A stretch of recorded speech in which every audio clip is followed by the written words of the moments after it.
Hey everyone, welcome to Tent Talk, the Farmers Market podcast. This podcast is all about farmers markets, how to increase your market business success while providing people with fresh food. Farmers markets are essential. Whether you're a farmers market manager or a small farmer or food maker selling at farmers markets, you have found just the right podcast. This week, we're sharing a live recording from the Intense The Farmers Market Conference 2023, which we hosted in San Diego and online last month. It was 3 full days of presentations, panel discussions, networking, and lots of farmers market fun. In this week's episode, you'll hear from Christine Hawks, who manages Columbus's Worthington Farmers Market, the largest year-round market in Central Ohio. As a certified farmers market manager and recently certified Ohio Master Urban Farmer, Christine serves as an ambassador for local food and entrepreneurs. She believes that food is transformative, affecting change in community health and wellness, access, equity, education, and understanding. Fueled by that belief and a recent grant award, Christine expanded her farmers market outreach through an experiential learning collaboration with a local high school and with a variety of cooperative programs with other local organizations. Special thanks today to our amazing slate of 2023 Intense Conference speakers and sponsors, including USDA, Square, Wurks, Farmers Market Coalition, the Food Corridor, American Farmland Trust, and others who helped make the 2023 conference possible. Enjoy Christine's presentation, Marketing, It's Not Just for Shoppers Anymore. So we all know that social media is valuable for markets to reach shoppers. Even though we've heard about some other things that are good to reach shoppers, we all know that Instagram is the power. What you might not realize is that it can also be an important way to reach, support, and recruit farmers and vendors. So there's a multitude of markets and pop-ups out there now. I don't know about your area, but in our area, it used to be you couldn't run a weekly event unless you were a farmer's market. It was a thing in the permit process. Now you can. So there's a lot of weekly pop-up events that's, just vegan food or pretty much just food. We see a lot of prepared food events that don't have farmers involved. There's a lot of craft pop-ups. They're not typically weekly, but you'll see them monthly, or you'll see them 2 or 3 times a year. All those folks have vendors, and all of our vendors, not so much the farmers, but the rest of our vendors have those options in addition to farmers markets. So how do we make sure that it's our markets that they want to come to? Christine Hawks is going to tell us how to use social media and other tools to convince new and established farmers and vendors that your market is the place to sell. A California native, Christine now manages Columbus's Worthington Farmers Market, the largest year-round market in Central Ohio. As a certified farmers market manager and recently certified Ohio Master Urban Farmer, and we love that because I think that's one of the futures of farmers markets is finding urban farmers, Christine serves as an ambassador for local food and entrepreneurs. She has a background in food service, event management, digital marketing, and social entrepreneurship. She's a manager who takes her markets and her marketing seriously. Marketing, it's not just for shoppers anymore. Please welcome Christine Hawks.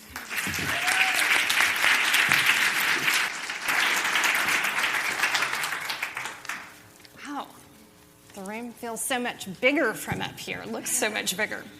And I'm sorry, Alaska and Minnesota. I'm from Ohio now, and it's still cold in this room.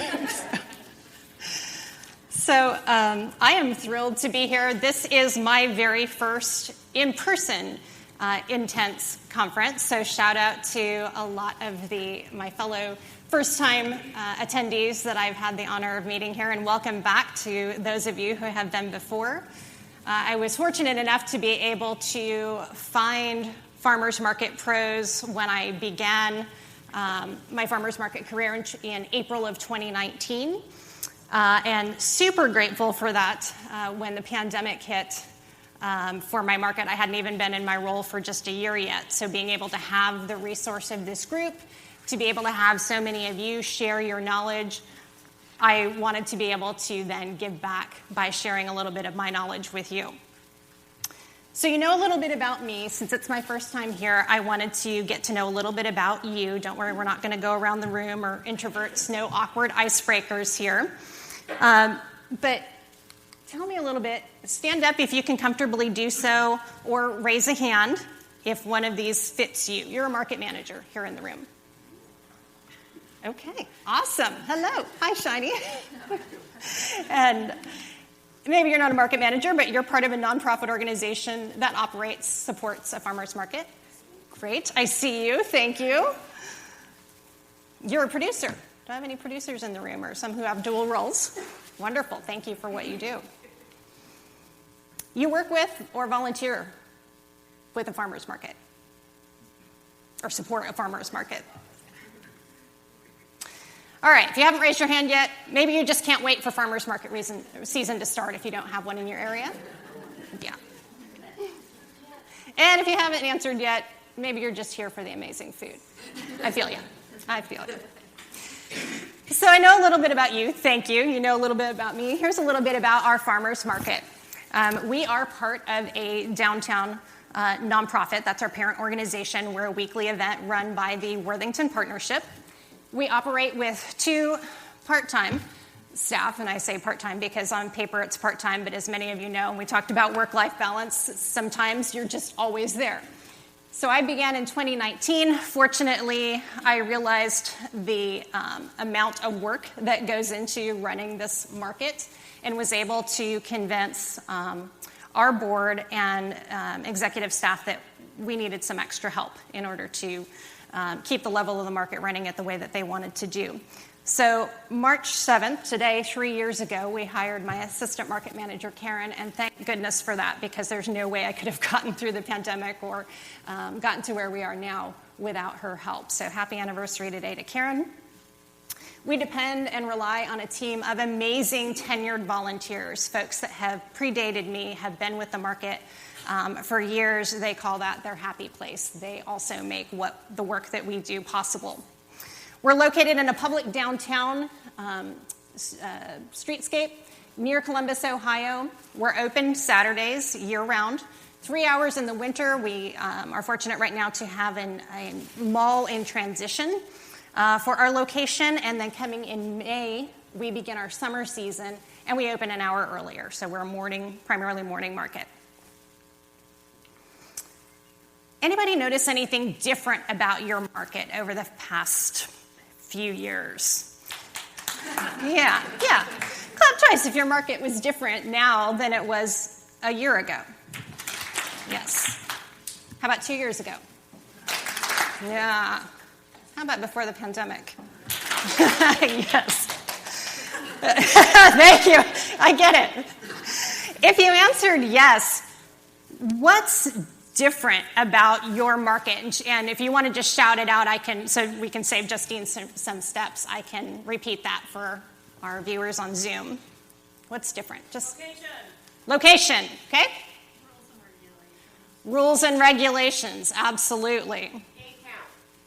Gate count, okay. You're still doing gate counts? Yes. Ooh, okay, good to know. Ways to shop. Yes, we heard a little bit about that in some of yesterday's presentations.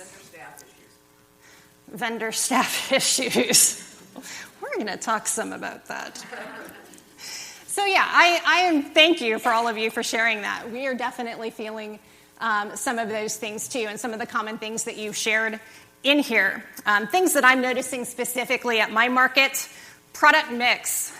We've seen a reduction, particularly in fruits and vegetables, both in the variety and the number of producers that are bringing those. We are seeing, for a while, we lost our bread vendor. We were talking earlier about, at breakfast this morning, about losing vendors after the pandemic. I've got a very carb-loving audience that comes to my market, and no bread was really a disappointment for them.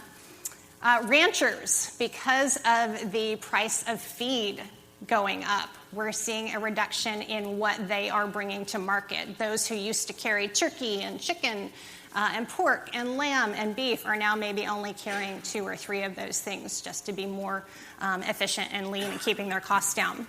Our consumer and producer demographics are changing. We're starting to see folks retire and age out. We're seeing a younger group come in. We're seeing pull from farther areas within Ohio. And producer participation has changed for us. It's been huge. We were talking a little bit about this at breakfast too.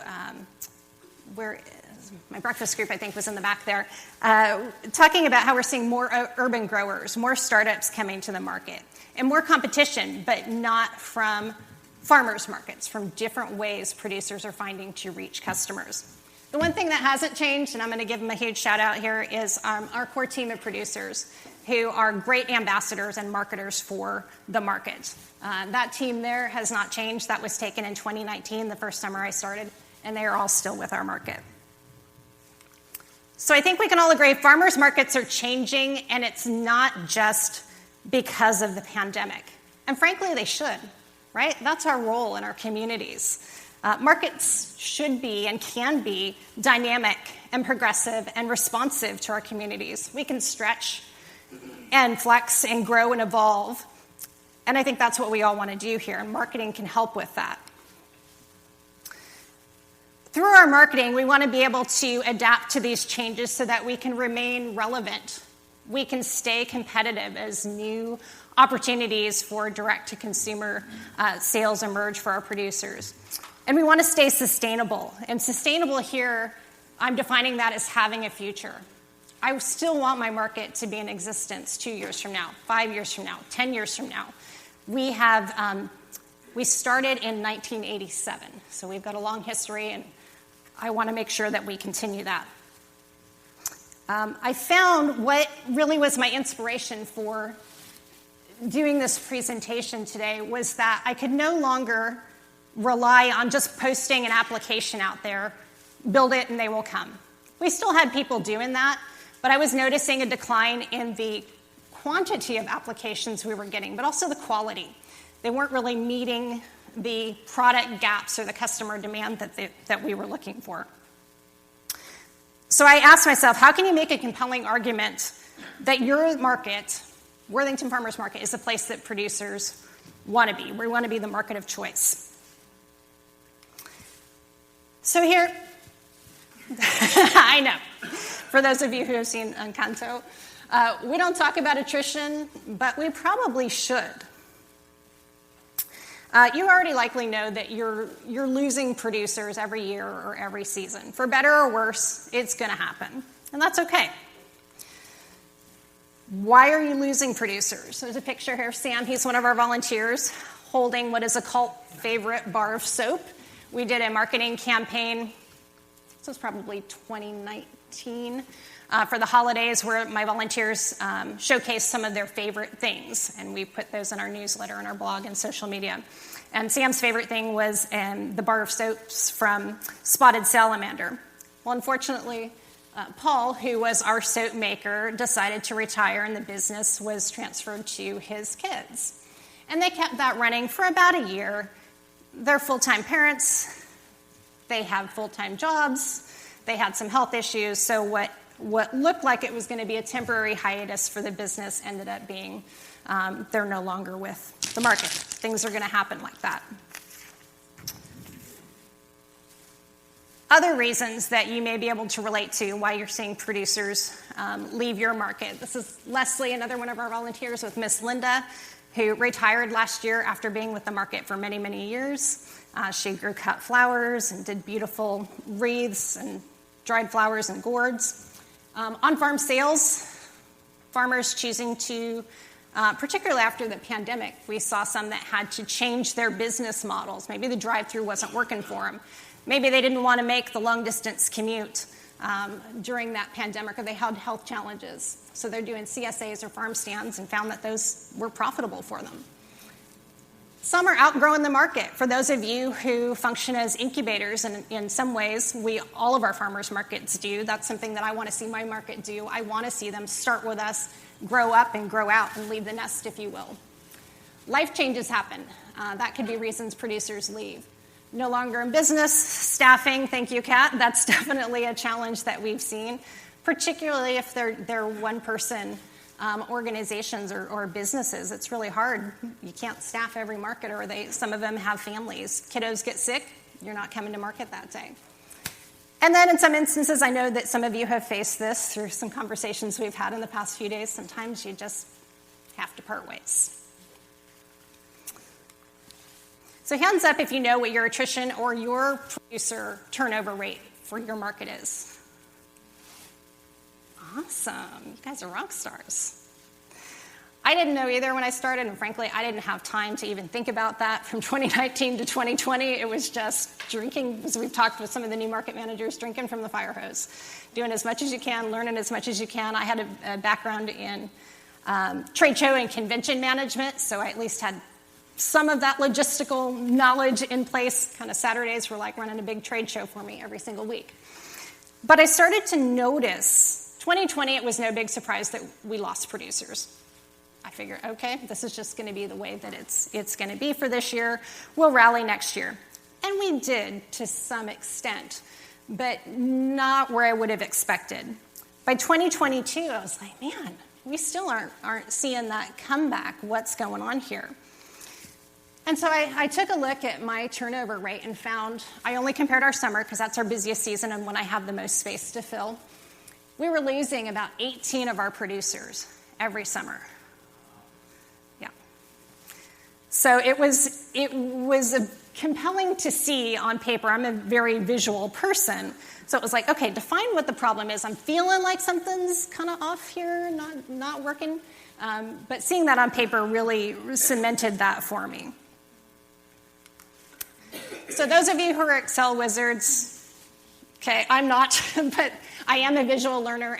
And so I just had to sit down with virtual paper, if you will, and take a look at what was going on here. So I just took my producer lists from each of the 4 years I wanted to compare, 2019 being my start on the right there. 2020, anything that had a yellow empty space meant that that producer did not continue on for the next year. What was in green, it's probably hard to see from way in the back, I'm sorry, it's a massive spreadsheet. Anybody in green was somebody who was new that was added. And finally, I came up with the calculation. Okay, here's the change that I'm seeing. What's our average? And on average, it turned out that we were 22% was the difference that we were seeing. So in order to fill, I have right now about 91 spaces for summer. In order to fill those spaces, just to keep going, I needed to be able to recruit 18 more vendors or keep 18 more vendors. That doesn't even hit growing the market to fill the rest of those spaces. I know I'm not going to turn sound on, but I know you could hear my little piggy there. When I compared the numbers from 2022 summer going into 2023, I was able to get that down to 6%, which is basically 79 of our 83 producers from 2022 are returning for 2023. Yeah, I'm excited about that for sure. Yes, little piggy. So how did we do that? One, you need to be in it for the long haul. It's not going to be a quick and easy solution. Lots of trial and error, trying new things, seeing what works, what doesn't work, learning on the fly, and then marketing. It's just got to be a year-round, long-term effort. Sarah talked yesterday about the wheel of farmers markets and just making sure a lot of times we're focusing on promoting the market, promoting to customers, promoting to businesses and stakeholders. You also need to be promoting your market to your current producers, but also those that you want to attract to your farmers market. So first and foremost, I asked myself, what makes our farmers market unique? What's valuable to producers? And again, visual person, I just did a brain dump and did a list saying, here's all of these things. Not all of them are going to appeal to everybody when I am speaking with them, but at least this is helping me understand what sets us apart and articulate that. One of the big benefits that we have is that we're a year-round market. For those of you in colder climates, those in the Midwest, that's no easy thing to operate, both in finding a location, but also having enough of the fresh fruits and vegetables, which is a huge driver. It's a primary reason why folks come to our farmers market. So finding those folks that have year-round or season extension practices to be able to provide products year-round was a big thing from our standpoint, but being able to sell that to producers, you've got a steady income source to get you through the winter months. We're the largest farmers market in our area, both defined by customers and number of producers. We had some record attendance last summer. Our estimated average of customers was 5,400 throughout our summer season. We had one day last July where we hit over 7,500 estimated folks coming through the market space within a 4-hour period. And when I say estimated, we're on a city street lining the sidewalks. We don't have any formal entry or exit points in the farmers market. So how we handle that is that we have 4 designated areas where customers are likely to enter the farmers market. Those correlate with the main parking areas in our downtown area. And then our volunteers will go with just the old-fashioned counters, and they will click for each person for a 10-minute period every hour. And then we multiply that by 6 to get our estimated counts, and then say multiply that over 3 hours for winter, 4 hours for summer. And that's a great talking point to be able to have, not only for marketing to cities, talking about your economic impact, but also for your producers. Oddly enough, I've never had a new producer ask me what our attendance is. But it's something I'm ready to share and do share with them to make sure that they're prepared.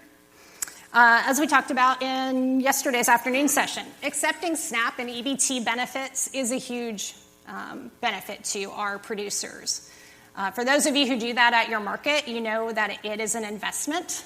To be able to set that up, the application process takes time. The renewal process takes time. Investing in the equipment to be able to accept SNAP and EBT, and then the administrative work in processing that. Our producers don't have to do anything except sign up for direct deposit and make sure that they're following the rules to know what products qualify for that currency. And then volunteers, I'm going to be the person on the meme where I'm behind my little desk with the sign that says my volunteers are the best in the industry, changed my mind. They are huge advocates for the market.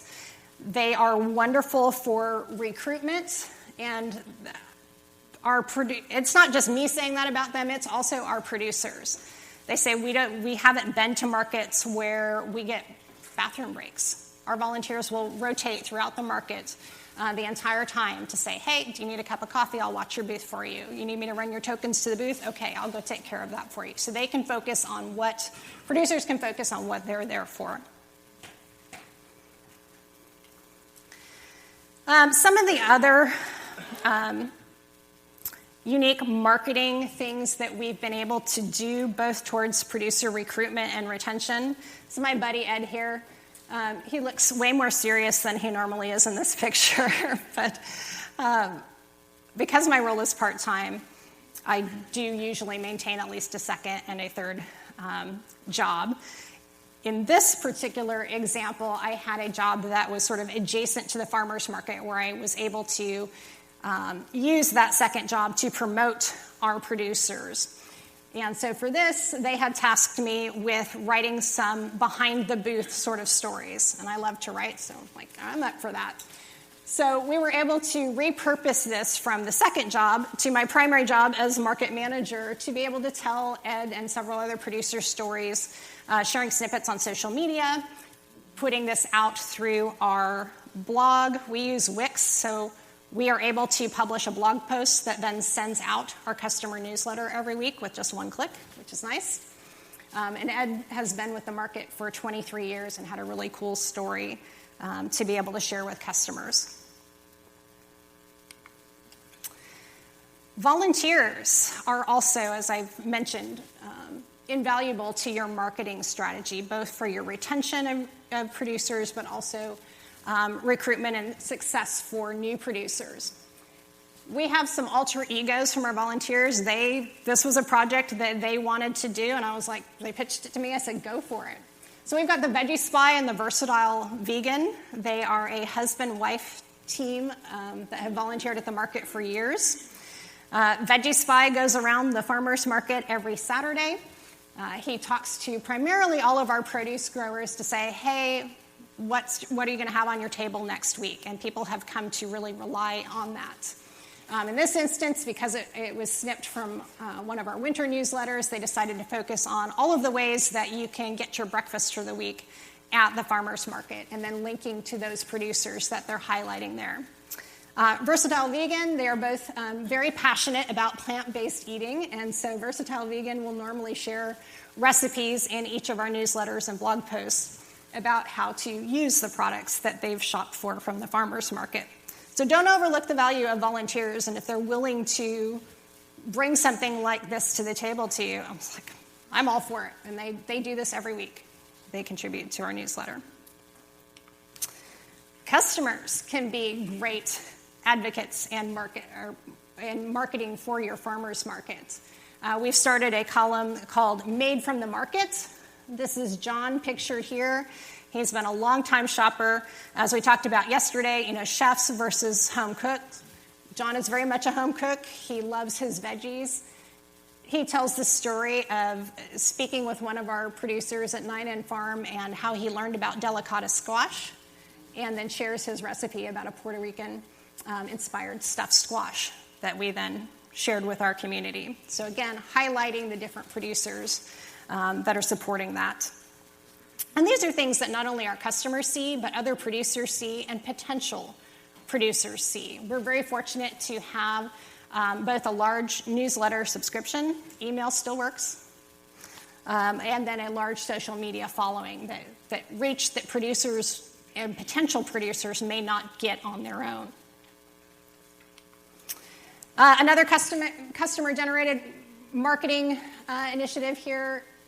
She's on Instagram. Her handle is Home on Hallmark. We know her as Erica. She's at the shop at the market as often as she possibly can, and her Instagram feed every week is filled with her market haul. Everything that she's got from the market. Sometimes she'll put, what she's going to make that week, a new favorite product. I never asked her to do this. She just does it and tags us. It's been fantastic. So do we succeed in creating value? You can ask your producers. I've got a couple of quotes up here, and we won't go through all of them here. But all of these are from new producers, folks who have recently joined the market within the last year. And it was sort of my litmus test, in addition to our retention rate or our bringing on new producers, what are they thinking about the market? So I did an end-of-season producer survey last year. And they're talking about the staff at the old Worthington Farmers Market is top-notch. We've only been involved with the market for 1 calendar year, but it's our biggest market already. The staff are exceptional communicators and ambassadors for the city of Worthington. They made us feel more than welcome from the jump. Looking forward to many successful years ahead. Yeah, I'm not saying this just to toot my own horn, but just it's very validating to have feedback. Sometimes you put some things out there and you just don't know what you're going to get back. This is from Kathy at Satara Sweet. She makes a very targeted keto and sugar-free baked good. And I thought what was interesting about hers is that she talks about my business is an industry, a specialized industry that focuses on providing healthy baked goods using local ingredients, often procured through other vendors at the market. So she was able to enhance her products through the relationship she was making at the market. As a single mother and new business owner, I cannot speak more highly of the staff and volunteers for this market. This one is from Beef Coast Jerky. He is also new. In 4 hours at Worthington Farmers Market, we sell more jerky than we have at some of our multi-day events. So it's nice to know, hey, what we're doing is working, and it's not just me saying that. 89% of our producers surveyed at the end of last season indicated that our market is essential to their small business. So once you've defined your value, share the heck out of that with whoever will listen. Spread it far and wide. We send routine current producer emails, and we'll share the customer traffic counts. If I don't share it, I hear about it. Hey, what was our traffic count last week? It felt slow, or it was really busy. What did we have? I tell them a lot about what's going on, making sure that they know we're doing different events. This is coming to the market. We're drawing people in. Farmers Market Week is coming up. Solicit feedback. I know this is a double-edged sword, like Bridget said. Make sure you trust the sources of the feedback. We do DOT surveys. I do use Google Forms for producer surveys. Be prepared to actively listen, asterisk, have a filter, and don't take it personally. And then document how you respond. Let the producers know, thank you for your suggestion. We heard you. Here's what we're going to do about that. Share what you learn. There's things that by attending conferences or different sessions, I'll bring that back if I think it's relevant to pass along to the producers. Learning and growth opportunities. We have our knife sharpener who comes to the farmers market, is also an instructor with SCORE and advises new and growing businesses. And so he will often share with me, they're free sessions, and he'll share with me their schedule for training classes, and we'll just pop that into the producer emails and newsletters and say, here you go. So making sure you're constantly demonstrating and sharing that value is important towards your retention of current producers, lowering that attrition rate, and recruiting new producers.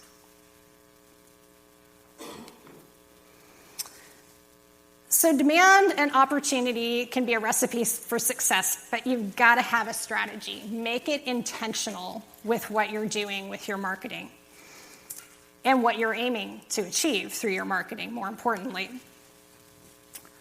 Like the song says, you can't always get what you want, but make sure that you're getting what you need for your market. You're going to get a lot of applications in. Not all of them are going to be a fit for your market. No matter what we try to do to tell them, we are a producer market. You must grow it. You must make it in a kitchen. I have the best ceramics ever. Okay, great. And I know we talked about soap. We do occasionally allow those value-added products in. But things that are obviously arts and crafts, they just don't work for our market. So I had to ask myself, what are we selling out of every week? Eggs. There's a lot of social media chatter. Watch the news, everybody's griping about eggs and the cost of eggs. We know why the cost of eggs are so high. They're about $6 or $7 at my farmer's market right now. We can't keep them. I cannot get enough egg vendors in my market, which is crazy. So I'm constantly on the lookout for that. When I get applications, if somebody says eggs, I'm like, great. Now are you? Well, then we have to vet them, but that's still, that's what I'm targeting. Bread, making sure we fill that because our customers just love their bread. What are we not currently filling the demand for? As I talked about, a lot of our ranchers are doing things differently in terms of what they're raising on their farms. We are short lamb. I've got requests for lamb. We only have one producer now that's doing that. Turkey. I don't have anybody that is doing turkey except one maybe at Thanksgiving. Bison. Unfortunately, my bison producer, who is super popular, passed away last summer, and there's just not a whole lot of folks offering bison. Dairy for our market is huge. We've got somebody who, when I say dairy, I'm not talking about cheeses. They do that, but they offer gelato, they offer yogurt, they offer milk, cream, butter. Really popular in the summer, but they're seasonal. They take the winters off. So not having that is a gap for me to fill in the winter. Emerging food trends. What are you seeing out there? Are you following any food influencers on social media? What are they getting excited about? Who are they following? That's a great source for finding new producers. TikTok, I'm not on there, but I hear a lot about that and the different TikTok cooking trends, food trends. If you're on there, go there, see what folks are doing, and then shamelessly, I search Instagram a lot. I search hashtags. I see what food bloggers in our area or respected influencers are using and search those hashtags, see who's coming up for that. I look for new businesses. Surprisingly, Google searches don't yield a lot. I found far more success in social media, particularly using Instagram. And then talking to your current producers and customers for referrals. Make sure you trust them first in their opinions. I've gotten a lot of bad suggestions or people with bad intentions. I don't want a competitor in the market, so I'm going to tell you bad things about that producer that turn out to not be true. We've had that happen a couple times in our vetting process. So always be on the lookout for new opportunities. It's going to take longer than you think to recruit producers, to make that backfill. It's going to take more time than you probably want to spend on this, but it's absolutely important for the sustainability of your market. We have our application open twice a year, summer and fall, but I have a folder in my email for vendor inquiries that I track year-round. So if somebody's interested in there, I find a way to tag that or flag that, and then I keep in touch with them. Because my experience and what I've been finding is that it takes roughly 9 months to a year of keeping in touch with a potential new producer to get them ready for the market. And when I say ready, for some of them, they are just truly emerging new businesses. They're just little bitty baby businesses that we're going to kind of nurture along to the extent that we can, at least connecting them with the right folks at the Department of Agriculture or the Health Department, or, hey, I have this really great idea, I want to do X. Okay, but you're going to need this license and this permit and a commercial kitchen.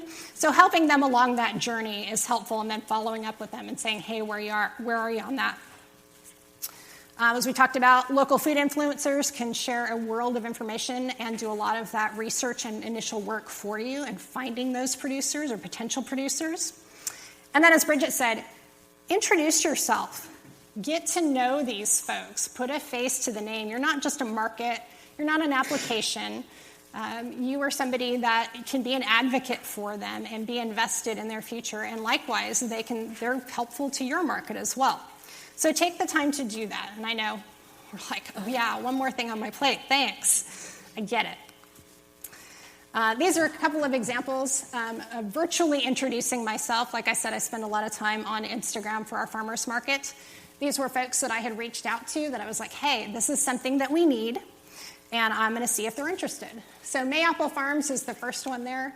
They sold mushrooms. We lost our mushroom grower. I needed a mushroom grower, particularly for our winter market when produce in Ohio is scarce. They ended up coming on board with us. They took advantage of that. I kept it short and sweet. Doesn't take a whole lot. You don't need to have a marketing degree. You don't need to have a background in sales. Just be personal. Be human. Creme de la Creme, we haven't had a cinnamon roll since 2020. That was one of our casualties. And the pecan rolls apparently were amazing. I never got to try one because they always sold out. But it was a thing in our market. I had been trying to replace them or recruit someone else. I was unsuccessful in this attempt. That's going to happen. Don't beat yourself up about it. Keep looking. And we did eventually find one for 2022 to join the market. Last thing, one other thing that I do that may be a little different than other markets is we do what we call a preview day. After we've gotten the applications, after we've made some initial choices about who we think could work for the market, Karen, thank goodness, is our compliance person. She vets everybody, makes sure they have their insurance, their proper licenses. We offer producers a spot for one Saturday as a preview day, we call it. And we take care of doing the initial marketing for them. We use our reach. I ask them to send me photos and an introduction to their business. If they don't have one, we will write it for them based on what we may find out there on social media or what we like about them. And they basically set up and sell for that day. Think of it like a working interview with 360-degree feedback.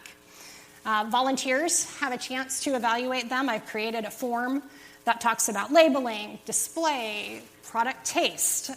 They do have to provide us with some samples, not full loaves of bread, but we did get to try the product to see, do we think this is going to sell?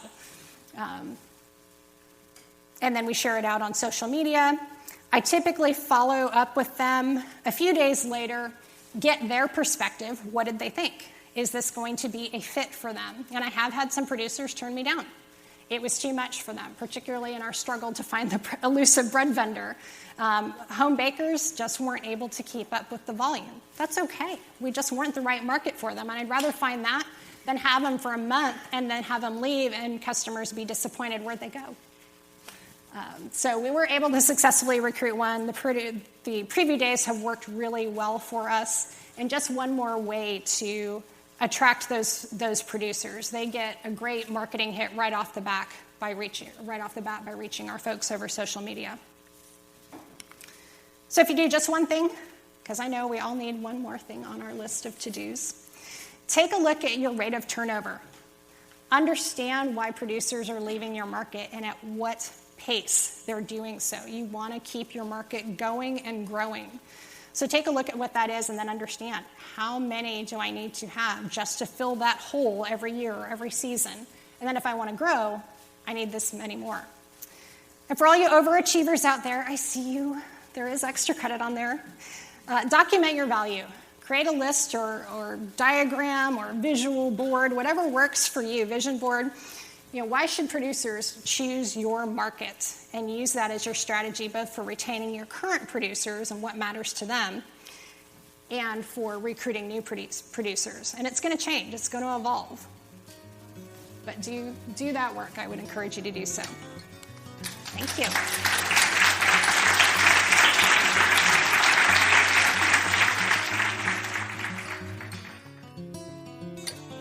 Today's episode was brought to you by our amazing slate of 2023 Intense Conference sponsors, including USDA, Square, Wurks, Farmers Market Coalition, the Food Corridor, American Farmland Trust, and others.